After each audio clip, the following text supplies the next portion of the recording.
let's go ahead and get started. My name's Ryan Hubbard. I'm the co-chair of the Diversity Committee, and this panel discussion is part of our series of talks called Community Engagement Talks, so look out for announcements on those talks in the future. I'm happy to see we have a full house today.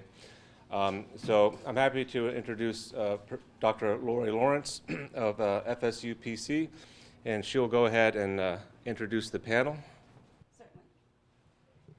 Well, I have to say, with such weather, I am impressed at the turnout that there's standing room only. So thank you all for showing up. I am Dr. Laurie Lawrence, and I am a professor right across the street at Florida State University.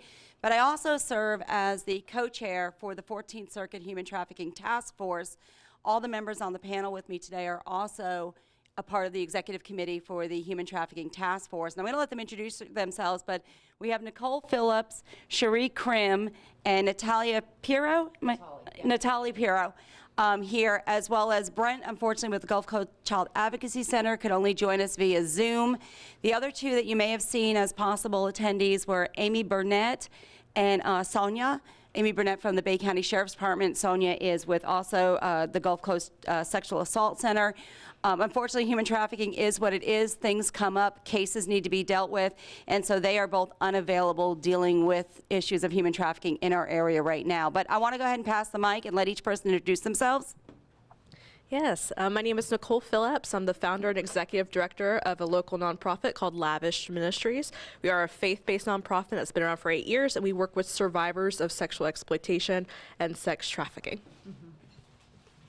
Hi, my name is Cherie Crim. I am one of the founding board members of the LGBTQ Center here in Bay County, and I'm so excited to be here on this, and I've been on this team now for at least 5 years, so thank you guys. My name is Natale Piro. I don't even think this is working. I don't know. I think they're picking it up. Oh, okay. My name is Natale Piro, and I'm with Safe in the Panhandle, which is an organization combating human trafficking all the way from Tallahassee to Pensacola. And I'm also the chairman of the education in training of the Circuit 14 Human Trafficking Task Force. And then, Brent, if you're available, could you? Yeah, I'm here. Could you just introduce yourself? Yeah, my name is Brent Patrick. I am the Chief Operations Officer at the Gulf Coast Children's Advocacy Center and the Gulf Coast Sexual Assault Program. We are a local nonprofit organization that serves children who are victims of child abuse and sexual violence. And we are also the Regional Rape Crisis Center that covers from Pensacola to St. Joe for adults who are victims of sexual assault. And sorry I'm not there today, but we have a sexual assault meeting here today. So thank you for allowing me to be here. Thank you, Brent, and I want to thank all the panelists. I really want to thank everybody that is here. I mean, the standing room is just growing, so I really appreciate the interest in coming out to learn about this, especially in our area. You know, just to give you a little general information and why this particular panel, we decided each year, you know, I do this for Professor Hubbard, and dispelling stereotypes and myths is because that is one of the biggest hindrances we have in combating trafficking, because there's a misconception of what trafficking really is. And I was saying to somebody earlier, and I say it often, you know, I love Liam Neeson as much as the next person, and Taken was a fabulous movie, but it is a very small percentage of trafficking. Abductions are less than 5%. There's some on this panel that may attest to 1% of human trafficking. So when you're only looking through a hole that's this big, you miss a very big picture of what's really going on. And if we can't recognize human trafficking, if you don't know the red flags to look for, then we're allowing one of the largest criminal activities to go on right underneath our noses. And if you don't think it's happening in the Panhandle, it absolutely is. I'm going to share a video with you in a minute with J.R. Talaments, who, if you don't know, is our chief of police on the beach, that takes about 2.5 minutes to kind of talk about trafficking in the Panhandle and what we're looking at. We are a tourist destination. You know, Amy Burnett from the Bay County Sheriff's Office often says, you know, what do people come to the beach for? Sex and money. You know, two of the key elements to trafficking. And with that aside, the other key element we have here is labor trafficking, which often goes overlooked within our hospitality industry. And migrant workers, if you don't know, are brought to Bay County during their off season when they're not working down in the orange groves to work with the palmetto berries. And palmetto berries are a key ingredient for Viagra and Cialis, so it's a high demand item. And unfortunately, the #1 species that loves palmetto berries are rattlesnakes. So a lot of times, unfortunately, by the time we find these victims, they have succumbed to some type of element. And they're more doing identification at that point. So if you excuse me a second, and we'll go ahead and play the piece from Chief Talaments, just to give you a little bit of insight into the law enforcement's perspective to trafficking in the area. The fact that we live in a very beautiful destination does not prevent us from having completely horrible situations happen here. So I'm J.R. Telemontes. I am the police chief for the Panama City Beach Police Department. We have a very large tourist-based economy. People come here to spend their money on enjoying time with their families, but sometimes they're looking to spend money on things that are not legal. Human trafficking, the purchasing of another person for sex. It happens. More than anything, it's a very basic understanding that where there's a lot of people and not enough police officers, there's opportunity to exploit the environment. And that's what they're doing. They're trying to hide within the shadows of the typical tourists and use those shadows to hide their criminal activity. They think they can remain anonymous, commit these type of offenses, and then go back home and assume their normal life. Sex tourism is a thing. Traffickers follow the money, and during peak tourist months, the money is at the resort destinations. The one thing that we're doing here is a little different than a lot of other places, is that we're putting up a big old sign and neon lights and huge letters saying we're not going to stand for it. The community members, I say, if something's telling you something's wrong, trust your gut. You want to know how many times a day I walk out and everybody is looking at the world through their selves, and nobody's paying attention to anything. If people just looked up the amount of crime we would solve, would be astonished. We're talking about people, real people, that are being sold. It's the worst crime out there. We believe that public safety in general is not the sole responsibility of the police department. Public safety is the responsibility of everyone. And if you think you're bothering us, you're not. We wait for these calls. We anticipate these calls. We want these calls. Let us know. Safe in the Panhandle is also another great resource. If you want to be involved, I encourage you to visit the website. And if you have a question about it, pick up the phone and call.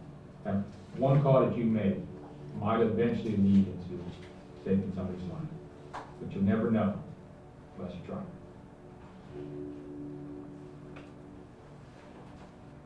So I just want to share with you real quick the perspective of some of the law enforcement here, since I could say it to you all day long, but hearing it from the chief of police really makes a difference.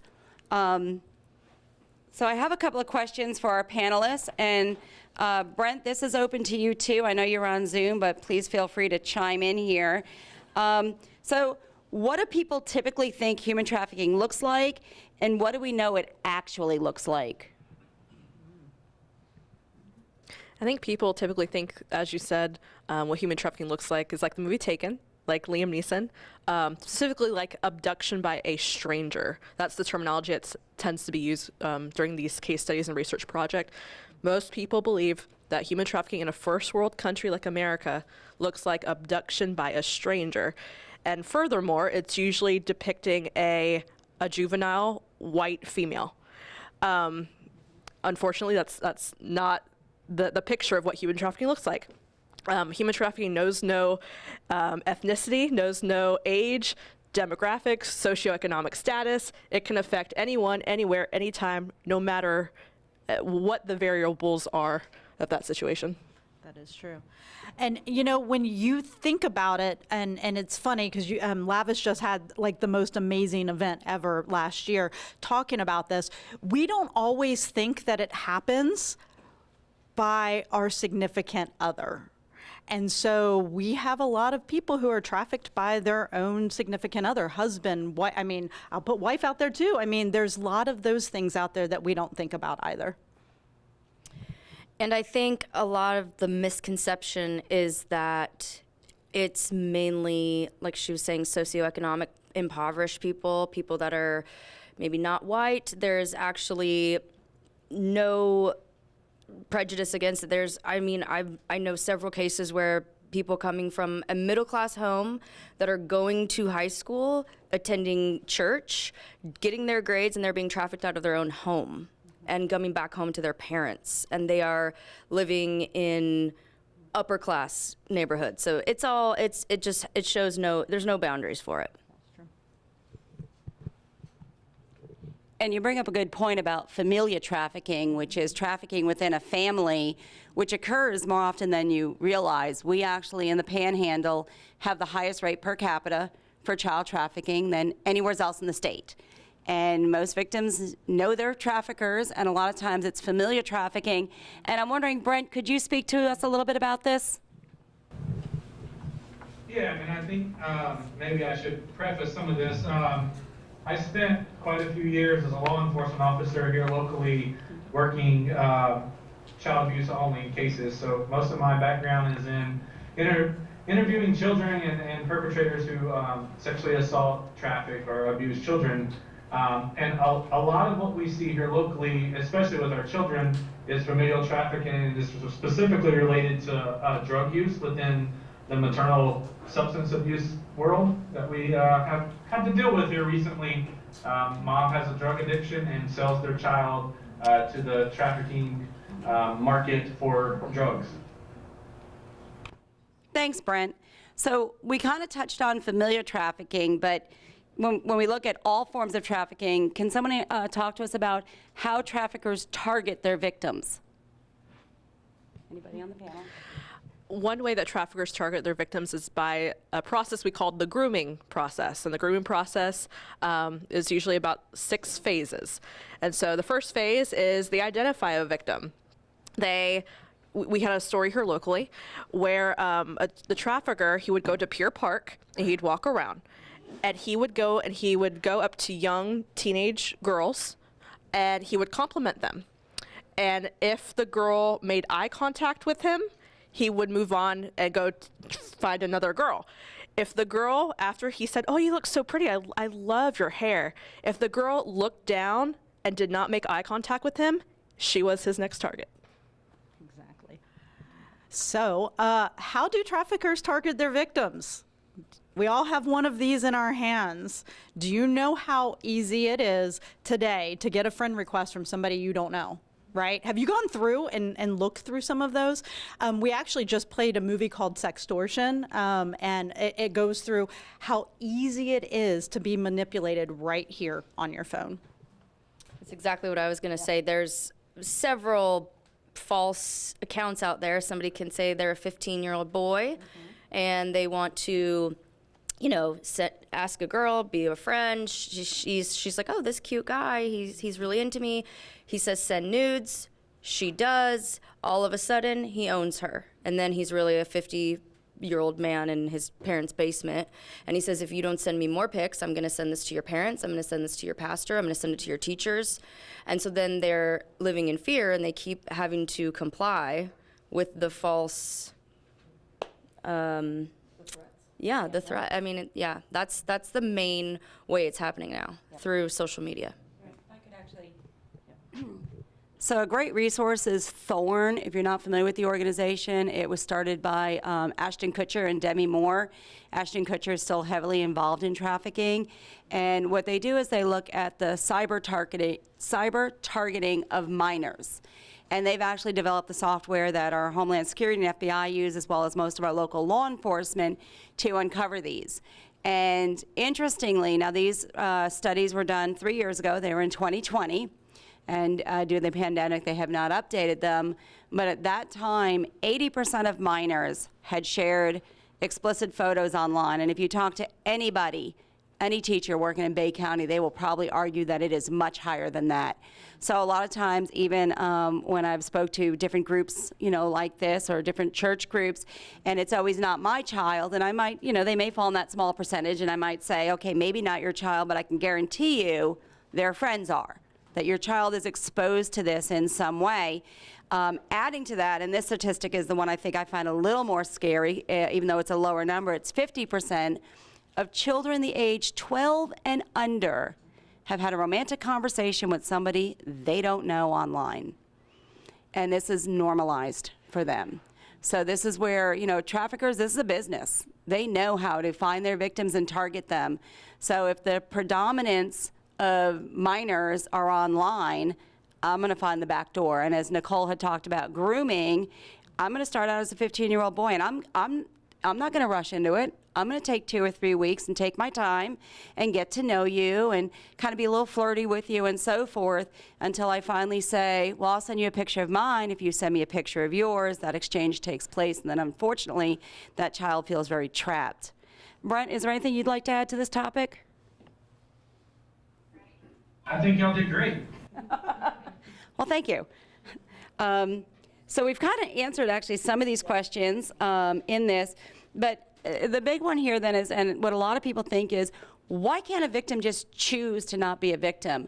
I'm going back, I'm dating myself here, 10 years ago in this field, and I remember when the Blue campaign was being rolled out by Homeland Security, and I won't mention the political official's name, but he said, you know, I see these girls walking around with cell phones. They can call 911.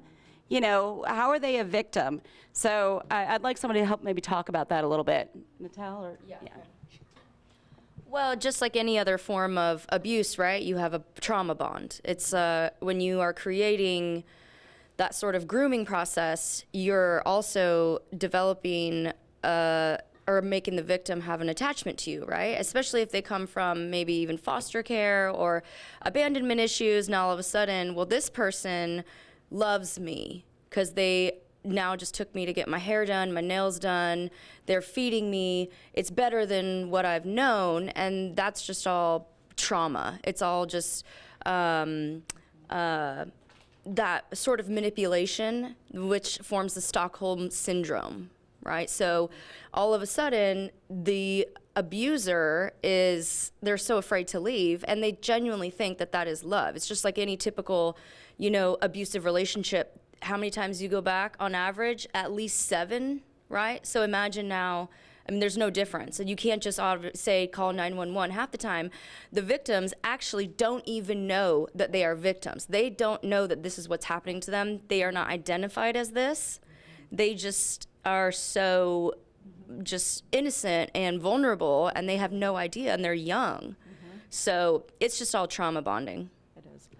And sometimes you don't even have a phone, right? They're going to take away any type of device, so you're not able to do that. So LGBTQ youth who get kicked out of their homes, it's very easy to get into this because, back to the point, if you're not having your basic needs met and somebody's going to come and help fulfill those basic needs, you're going to create that bond with them. And actually, I was going to ask, I know another member of our task force, which works with Nicole, is Kendra. And can you maybe, I think Kendra always gives really good insight into, you know, some of the manipulation that took place. Do you mind sharing on her behalf? Okay. Absolutely. I know she's given me full permission to share on her behalf. Right. Kendra's story is very unique. She grew up in a middle-class family. She was a pastor's kid in the suburbs, and she was sexually assaulted one night when her parents were at a church conference preaching. And that one sexual assault just spiraled her life. She ended up getting initiated into a local gang. That gang ended up selling her to another gang, and then that gang ended up selling her to another gang. She ended up in Panama City, Florida, where she was trafficked from Panama City to Pensacola for about 9 months. But in its entirety, she was trafficked for about 10 years of her life. Her and her son, she gave birth to a son during this period as well. But she tells stories of how she would go to Walmart with black eyes. She'd go to Walmart with black eyes and would be smiling, and no one asked her. No one tried pulling her aside. No one, if she went to the bathroom, no one followed her in there, be like, hey, are you okay? No one slipped her a note.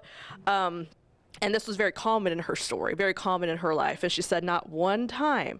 And am I saying you should intervene at every time? No, and we're actually going to get to that as we go on. But It's not shackles and chains. Human trafficking victims are walking among us. They're at Starbucks, they're at Walmart, they're buying groceries, they're picking their kids up from school. They have, a lot of the time, physical freedom, but they're mentally in bondage to that trafficker. Right, and a lot of times, because again, everybody thinks that abduction, shackled chain down in the basement, you know, slavery is what slavery is, right? It is exploitation and control over an individual, and I'll just put it in this perspective. You know, roll back the clock to our own American history. You know, we talk about slavery. They went out and did their job and came home every night, right? Why did they do that, right? It's that exploitation, that control, those threats that keep people in bondage with them. Just want to make sure I always include you, Brent. Do you have anything to add on this, especially with, you know, children and why they may not identify as victims? Yeah, I think one of the biggest things, and this is from personal experience, I grew up in a life that would have no idea this stuff happened in the real world. And I think a lot of times that the people in the real world want to spend a lot of time judging those who are found themselves as victims of human trafficking, saying things like you just said, well, why don't you just leave? Why don't you tell somebody? I just encourage people, unless you can put your own feet in those shoes and walk in their miles, not to judge those that are unfortunately being taken advantage of. Many of them come from situations that most of us don't have to come from. Kids who are aging out of the foster care system, unfortunately, have a really high rate of becoming victims of human trafficking because they turn 18 and they have nowhere to go. And they get involved in a lot of really cool things that they've never had before and shown attention. That leads to drug addiction, and that drug addiction leads them to lifelong, unfortunate abuse of being a victim of human trafficking. Thanks, Brent. So I want to just start to round down the information side of this with the panelists so that we have plenty of time to open up floor to questions, but I also don't want to leave everyone on that gloom and doom note, right? So I'd like everyone in the panel to sort of address, you know, kind of, you know, what signs can you look for? What are those red flag indicators that you can be alert for? And what can you do if you encounter a victim? And I really want to make sure towards the end here that you weigh in on this, Brent, as far as those actions that you can take, because Brent will tell you don't want to go up to a victim and ask them if they're a victim. But if we just talk about some of the red flag indicators. So depending upon what profession you're in, you are more apt to see certain red flag indicators. For example, I see some people in the medical field here in your scopes. You may be more apt to see brandings and tattoos. So a branding is a carving in the skin of a victim. And this isn't like, it's typically not like a hot piece of metal that's pressed. It's actually like a piece of glass that's cut and actually carved in, or metal that's carved into the skin. You could also see tattoos, which could have an initial of a trafficker or a gang symbol, or dollar signs, money signs, anything like that. That could be equated to a gang or a trafficker. That shows ownership of that particular victim. Another sign, eye contact is a big thing. Human trafficking victims are instructed not to make eye contact with anyone, but especially with men, because there's a hierarchy in the human trafficking world. There's rules, there's regulations. There's actually books on Amazon that are essentially how to be a pimp, how to be a trafficker 101. 101. And that's not the name of it, but they do exist, and these traffickers get these books and they learn how to groom their victims, target their victims, and the rules of the game is what they call it. And so one of the rules of the game is the victim is instructed not to make eye contact, because if she accidentally or on purpose makes eye contact with a person who's a trafficker, she's choosing them to be her new trafficker, and her old pimp has to pay a fee to the new pimp. It's very transactional. So victims are always instructed to keep their eyes to the ground. You don't talk unless I tell you you can talk. You don't make eye contact with anyone, but especially with men. Mm-hmm. You know, when I think about this, being able to have your own ID, you know, and being able to have your own money. So, you know, people who are working out in restaurants or any of the stores out there, if you see somebody who doesn't have their own money, or somebody who's not able to pay for something and they're not making eye contact with you, add all the things in, you know, that's part of it, right? It's the control of not being able to have your own things. I think also something to look for, because we do live in such a hugely tourist areas, it's the basics, right? Why is this fairly older person, man or woman, with a younger child out to eat? Or, you know, what is she, what are they wearing? Like, how are they interacting? Like, does it appear, I mean, a lot of it's just like, you know, we think it's, I mean, it's kind of common sense, but you think, that's fishy. Well, it probably is. Why would somebody of that age, there's a lot of J1 visas down here as well that come here to work, and then they are getting trafficked right when they get to our country, right in the Panhandle, because they don't know anything. They may not speak the language, and there are people right there ready to say, hey, you welcome to our country. Here's $100. You know, I'm here if you ever need anything. They pretend to be really caring, and, you know, I know you don't know anybody. Let me take care of you. A week later, they come back. I need that money back. Well, they don't have it. I spent it. Well, how you gonna earn it? Now they're in debt bondage. So you gotta perform a sexual act. You need to do this. So it's all, there's various different ways to spot it. But just always just have your like spidey senses up. And if you do see something, call 911. Call the number for human trafficking, the 1-800 number. Yeah, it's like, it can't hurt, right? Right. And I actually want to, before I turn to Brent, I want to add something to this. So a couple of things, and we kind of keep highlighting sex trafficking, but labor trafficking is very prevalent in this area too. So we saw some medical students, I don't know if any of you are going down the financial path, but I talk a lot with the banking industry. You know, if somebody comes in and they're opening up an account and you've got 12 other accounts opened at that same address, and it's a 2-bedroom condo on the beach or something like that, well, they're dormitory style living at that point. You know, you walk into a bedroom, there's 4 sets of bunk beds, you know, wall to wall to wall. You know, these are some indicators. Traffickers aren't stupid. The best thing I could do, like we talked about not having money, but the other thing is, give you $10 a week. I'm taking your whole paycheck, but I want someone to see you buy a Coke at the Coke machine.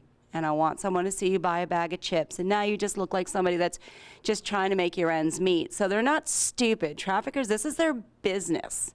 And like any astute business person, they're gonna run it like a business. So I'm gonna let Brent answer in just a second, but I want to highlight 2 things. Since this is a college campus, and obviously being a professor myself, we always think, you know, well, college students are smart. They're not vulnerable to this. And I'll give you two things to look for. Now, I realize both your campus and my campus, we don't really have the big frat parties like they do at the major campuses, but I also know over there at campus housing, there's some parties that go on. You know, do any of you come across a time when it seems a little unusual, and excuse me for being a little vulgar here in a minute, but a girl shows up with her boyfriend. Boyfriend's there.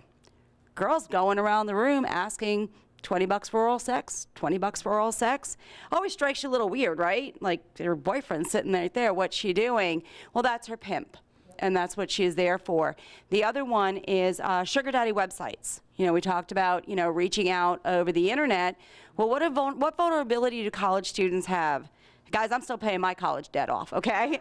Right? It's college debt. So again, sugar daddy websites looking to make those connections with you, start paying some of those things, and now you're indebted to them. It's called debt bondage. So I really want to direct this part of the question to Brent. Brent, what actions do we do if we think we see a victim of trafficking? But there's 2 scenarios that we have to make sure that we talk our way through, and it's related to Chapter 39 of the Florida statutes. And if the individual is under the age of 18, by law, anybody in the state of Florida is required to report any abuse allegations of children to the Florida Abuse Hotline. And the number to that is 1-800-96-ABUSE. You can Google it, it's not hard to find. But it's actually a 3rd-degree felony if you choose not to report an allegation of abuse or abandonment or neglect. And obviously, human trafficking is an allegation of abuse to a child. So if that person is under the age of 18, that must be reported. You don't have an option to have that reported. If we're talking about adults, I think it gets a little more complicated because your safety becomes kind of paramount in what you want to do or what you should do. Obviously, calling the law enforcement and letting them intervene would be a suggestion that I would lean very heavily on. Going up to some random person and trying to be the savior is a good way to get yourself harmed. You have to remember that traffickers believe that the person that they are trafficking are property of them and they protect them as such. And you have to be very careful with that. And you also have to remember when you think you see trafficking victims out in public, remind yourself that often the person who may be out in public with a female who's being trafficked is another female who's actually what we call the bottom, who is in charge of that female and trafficking her on behalf of a pimp. So it may not always be a young girl with an older guy. It can very well be a 15-year-old girl with a 21-year-old girl and having some of those same behaviors. So, stepping in and trying to interfering is something that you probably don't want to do. Don't go up and say, "Are you okay?" unless you are prepared to deal with that in a manner that you think you can to protect yourself. Get license plates, descriptions, and call in the law enforcement and let them investigate and take care of the public safety issue. Thank you, Brent. So at this point, and we could go on and on. I mean, human trafficking is so complex. We could spend a day or more just sitting here talking about this. But I want to open this up to any questions that you might have that we might be able to answer for you. So how do you, I know you pretty much defined trafficking, but I just find the familial trafficking and people being trafficked without knowing very interesting. So like, how exactly do you define trafficking? So human trafficking is a fairly broad-based definition, okay? And I usually say it boils down to exploitation, okay? And so it talks about, again, abduction, abuse, control, threats, deception.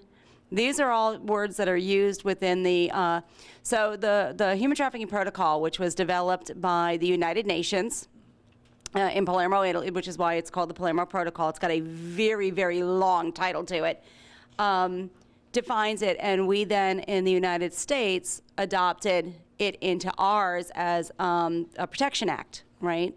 So it's very broad scope. So, but you got to remember, like, abduction is just one small portion of that. So I usually figure it's better to look at it as exploitation. I am taking advantage of you, and again, I'm kind of sidebarring. We don't really have this in the United States. There's two other components to trafficking. We mentioned sex and labor. Child soldiers and organ harvesting are the other two. Those are the full four components of this, and the easiest way I can explain it, I will use organ harvesting as an example. A kidney's worth $30,000 if anybody's interested. Traffickers will go to the Sudan. Now, if you have no education, you have no idea how the human body is made up. And if I came to you and said, I'm just going to take a little tissue from your back and pay you $500, that's a lot of money in the Sudan. That's 6 months of your family being fed, right? They agree to it. Unfortunately, because of the lack of health care there, the survival rate's very small years after because of the lack of having the organ. I now know that kidney, I can get $30,000 for it. Then whoever's buying it, they pay $200,000. I mean, there's a chain here.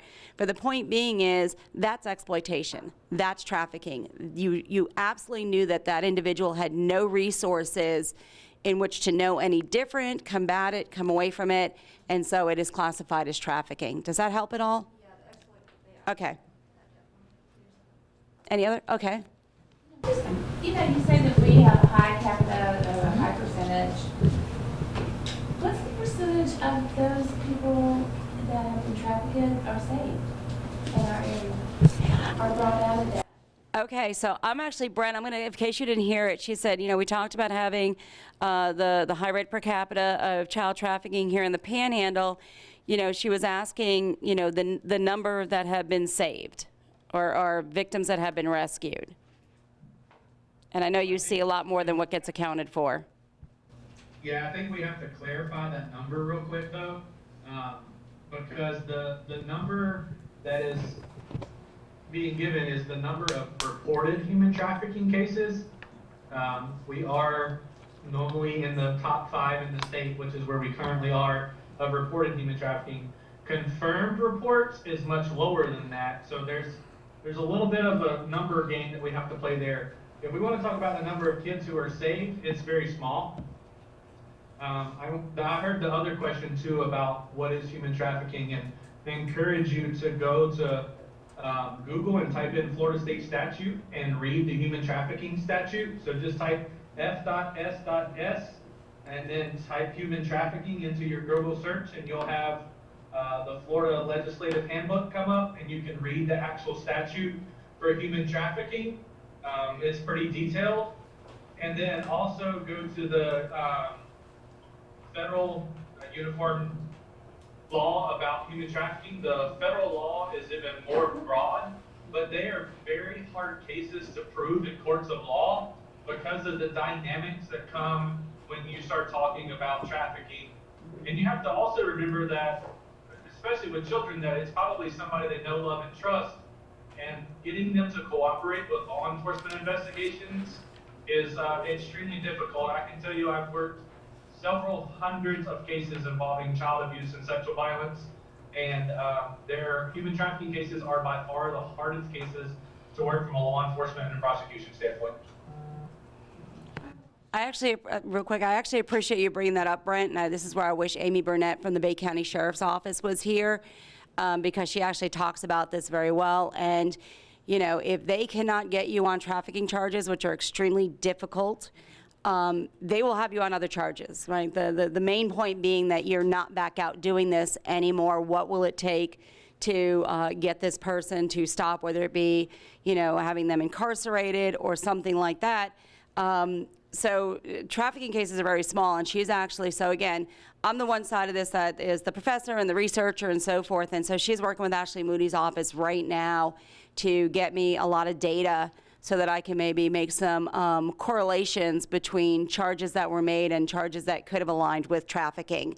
And that is one of the hardest parts. We, as Chief said, you know, it's prevalent, we know it's here, it just doesn't show up in the numbers of convictions, because if you have a chance of walking on trafficking, but I can prosecute you on, you know, again, whether it be, like you said, money laundering, or whether it can be, you know, child abuse or anything, I'm going to go the route that stops you versus the route that just shows statistical numbers. So you had a question back there? Yes, ma'am. Y'all had went over our grooming and said there were 6 steps. We only went over the first step. Can you tell me what the other 5 steps are? Yeah. I'm actually going to leave this to Nicole. Well, give me like 2 minutes. I'm going to pull it up so I don't misquote it. So I'll let Nicole pull this up then. So in the meantime, Yeah, researching that. How do y'all feel with your experience, the people that are trafficked, their lives after they're saved? Like, do you see substance abuse or any type of mental illnesses afterwards? so Nicole is also our expert on that, and possibly Brent as well. Yeah, so the restoration piece and the healing piece after a victim has come out of their trafficking situation looks different for everybody. Sometimes that looks like us relocating that victim into a safe residential program out of the city, out of the country, or out of the state, I should say out of the country, the city or out of the state, so they can enter into like a 9 to 12 month, sometimes 18-month long program, and they're actually in a home with other women going through a program and getting their GEDs and all of that. Sometimes that piece looks like a mentoring program or a friendship. And our agency, we have a mentoring program that's led by Kendra, who's a survivor herself. It's called the Dream Program. And so we really walk with the women. So every situation looks so different. Some victims choose one day to share their story. Some will never choose to share their story publicly. But that's kind of what it looks like. And to answer your first question, the 6 steps of the grooming process. Number 1 is targeting the victim. Number 2 is gaining their trust. Number 3 is filling a need. Number 4 is isolating the victim. 5 is sexualizing the relationship. And then 6 is maintaining control. And I would put with isolating, you know, I just want to always point this out. You know, again, we always think of, you know, somebody brought in from afar and trafficked here. You can be born here, raised here, and trafficked here. However, as a trafficker, I can control you better if I remove you from your social networks.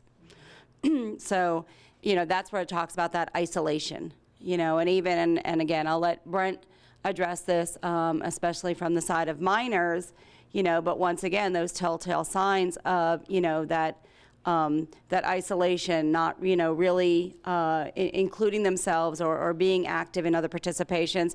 Do you want to add to that, Brent?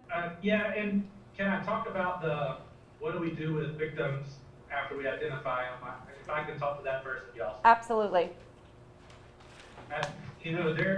One of the biggest hurdles for agencies like ours and Nicole and Safe in the Panhandle and all of them is there is not a lot of agencies that do really good work with those who have been identified with human trafficking.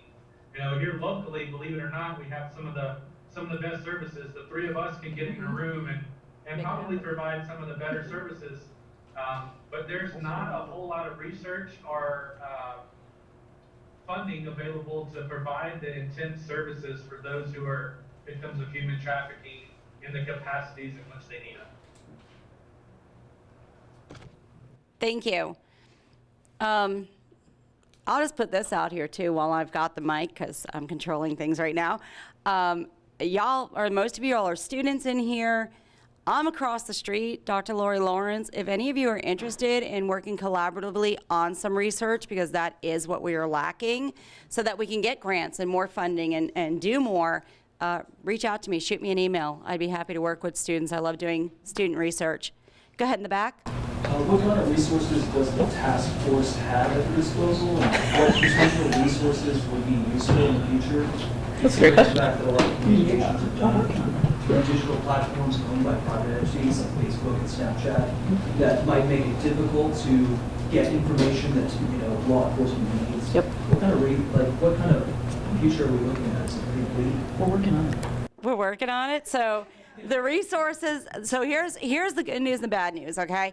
The resources that you see are sitting in front of you, okay? We have two segments to the task force. We have the executive board for the 14th Circuit. We take in 6 counties. We're right under the State Attorney General.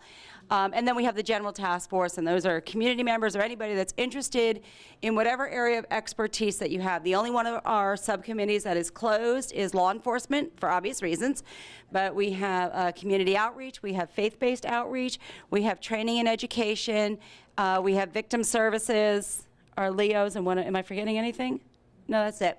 So we can always use more hands on deck, because that's all we have are the resources that we can bring to the table. As far as funding, we have none. So, and that's something we're working on, is getting a 501c3, so that, for example, just in outreach, we would do Thunder Beach. Thunder Beach was wonderful, gave us a booth. We just casually talk to people. I'm not going to sit there and say, don't do this, don't go to a massage parlor while you're here, and this, that. That's not how. What I can do is empower them to look for victims, right? And so those are the things that we would talk about. But people would walk up to us and want to throw us $20, and we can't take it. We don't have any, resource, to use it. So funding is definitely something that we are lacking, and we're at the grace of the community to donate. Some organizations to donate when we pay for a keynote speaker for something, or for the viewing of sextortion and those types of things. Somebody else? Yeah.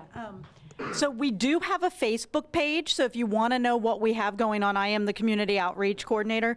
It's the Human Trafficking Task Force Circuit 14, and then if anybody does want to get involved with the general, there's a sign-up sheet over there, and I have a whole bunch of information over there on the side that you guys can grab that you can take with you today, as well as I would like everybody to get out their phone right now. Everybody get out your phone. All right, go and I'm like, out your phone. We're going to put in the human trafficking hotline phone number. It is 888-3737-888. And so now you guys have it programmed in your phone, which is so important, because if you see something, we do want you to say something. Say the number again. 888-3737-888. It's digital, it's in your phone. Oh, sorry, I'll put the mic up. I always like to say, this is not 911, right? We're all apprehensive about saying, like, I don't know. And, God gave you a gut feeling for a reason. Trust it. Okay, it's usually your intuition is better than you think it is. But this is the number where you're just going to call somebody almost like one of us and have a conversation and just say, I don't know, seems kind of weird. Yeah, it's probably nothing. And they're going to talk through and they're going to help identify whether there are some key components or factors involved. Here's the key to this, and I really like to put this out there, okay? So if you see a girl being pulled in, kicking and screaming into the executive motel on Front Beach, call 911. She needs immediate services. Otherwise, call the hotline, talk to them. You know, if they think that there's enough, they've got all the resources to get, you know, Homeland Security, whatever it might be, involved and things moving. But let's just say they're like, yeah, you know, I'm really not sure. Maybe it's you called about the Chinese or Mexican restaurant that you always eat at, and the busboy's always there, and he's always tired, and he can never look at anybody, and the manager's always yelling at him. I don't know, it just seems really weird. They may not do anything. But a second phone call comes in saying, I don't know, I go to this restaurant, it's kind of weird, the busboy. Now they have reasons to act, and there'll never be a second phone call if you never make the first one. So don't ever think the efforts that you make just calling and giving information about something that you've seen actually go unwarranted, because they actually can make a huge difference. It may not just be that first phone call, it may take the second one. Cherie, do you have something to say? Or? Well, I was going to say, so don't be afraid to call. They're not going to call you back and say you're a liar if they don't find anything. I mean, I got to be true. Like, we have to be honest here. So just, I guess it was 2 weeks ago when I went, or a week ago when I went and got my nails done, there was a gentleman in there with 2 young ladies, and they were probably not more than 10 years old, getting nails put on. I called. I got his license plate, and I called because the girls wouldn't look at me at all. And I was like, I'm sitting in that nail salon. Well, guess what? We're going to go train that nail salon now, because they had no idea what to look for. And that's the great part about Safe in the Panhandle and the training that you guys do. Mm-hmm. So, yeah, hotels, restaurants, massage parlors, you know, any sort of salon. It's really obviously medical training. And our main goal for this year is getting into the high schools, into the middle schools, training the vulnerable, like, you know, firsthand. I mean, some people are 6, 7 years old getting one of these, and parents aren't always knowing or controlling what they're doing. Parents may think, oh, they're not my kid. My kid doesn't see that. I mean, the average age of a kid seeing porn is 8 now, 8 or 9. The first time you see porn, like, it's just all, it's happening. But yeah, thank you for looking out too, and just don't be afraid to call. And also try to get details. like the license plate. Like the license plate, or vivid. Like, try to really remember hair color, what they're wearing, what you think the trafficker's wearing. Sneak a picture with your phone. The more details, the better. Because if you're at Publix and you see something sketchy, and then you call, well, now what do they look for? Try to find details. Does anybody else have any other questions? Go ahead. What can we do as a community to support, like, Lavished Ministry or the organizations that we have out there?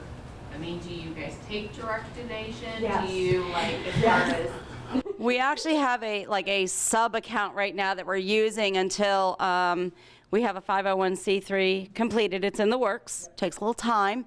But, you know, again, I would encourage all of you, you know, or whoever's interested, be a part of the task force. We meet a lot more frequently on the executive board. However, the general task force meets every 3 months. And what is a task force? It is a collaboration. It's a bona fide group, right? It's individual, other groups coming together, right, for a single purpose. And in this case is, you know, how can we make it safer in our community? How can we combat trafficking? How can we bring relief to victims in our community?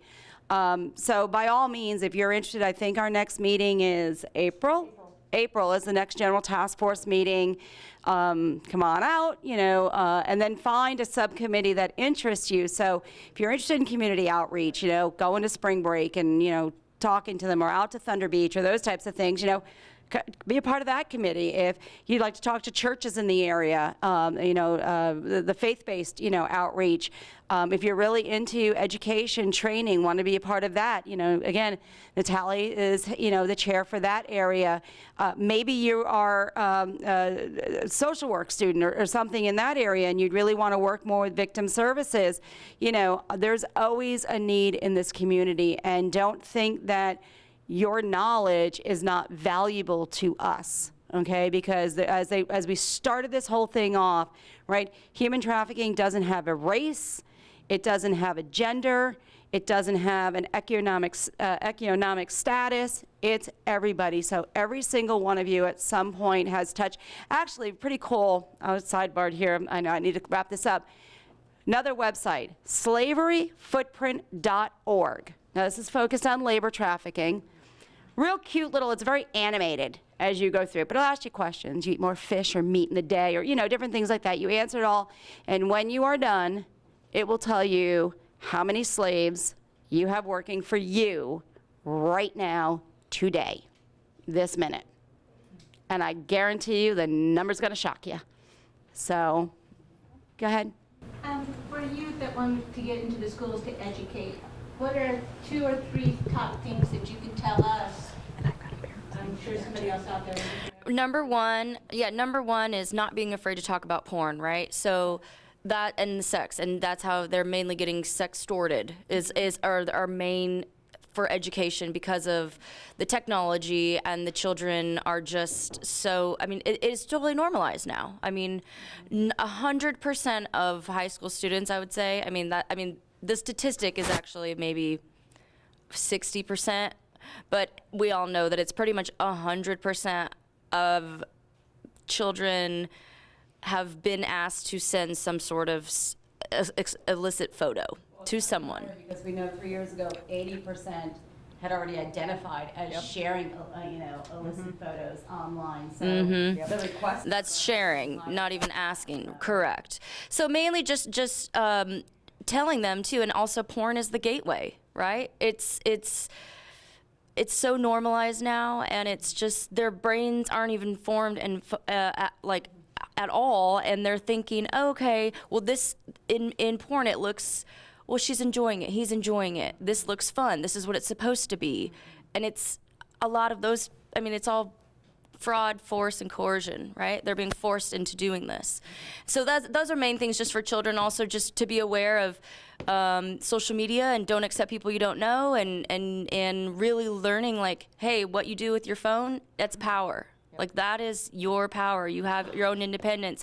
Your parents can have parental controls on your phone or whatever, but there's a new app every day. There's a new app every day that you can work around it. And then also just not being afraid to share. If there is somebody in your home, if there is somebody that you know, or like you suspect you might be, being, I don't know, exploited in any way, I think it's so tough for adults, let alone children, to reach out and find somebody safe to say, I think I need help. And really also going in and training schools and counselors to be aware of this. Once we go in and do the trainings, our main thing is having the school be prepared, because there will be people that come forward, and they need to be equipped on how to handle it. And I have separate stuff over there for parents as well as for medical. So I've got different information right over there you can grab on your way out as well. And when you asked about getting involved, Nicole, if you would share an opportunity in June, I understand that's down the road, but. In February. In February. Okay. So we have two large events on our schedule right now. The first one is an event on February 24th. It's free. It's called Light the Night, and it's going to be at Lighthouse Church, which is on 23rd Street. If you follow me or follow Lavished Ministries on Facebook, all you're going to see for the next month is Light the Night, Light the Night, Light the Night. We need you to share those posts, like the posts, tell your friends, have them go to the ticket page and reserve their tickets. The church can hold 900 people plus another 100 in overflow, and I believe we could sell it out and give some education at this event. I'm going to be speaking for about 15 minutes. It's going to be a night of prayer and worship. And it's just going to be a really cool night, I think. So in addition to that, June 6th is a Tuesday. We do an event called Love Overcomes, and we do this every year, and a local church hosts it for us, and it's a banquet for the women our ministry serves. So any survivor we've worked with that year, we invite them to this banquet. We have an inspirational speaker, we have a 3-course catered meal. It's very fancy. We just lavish love on them. And the girls, they walk in the door crying and they leave crying because they just feel so overwhelmed with love, and that's what we want. So we treat them like princesses for a night. And it's very powerful. So if you would be interested in getting involved with that in some way, please let me know.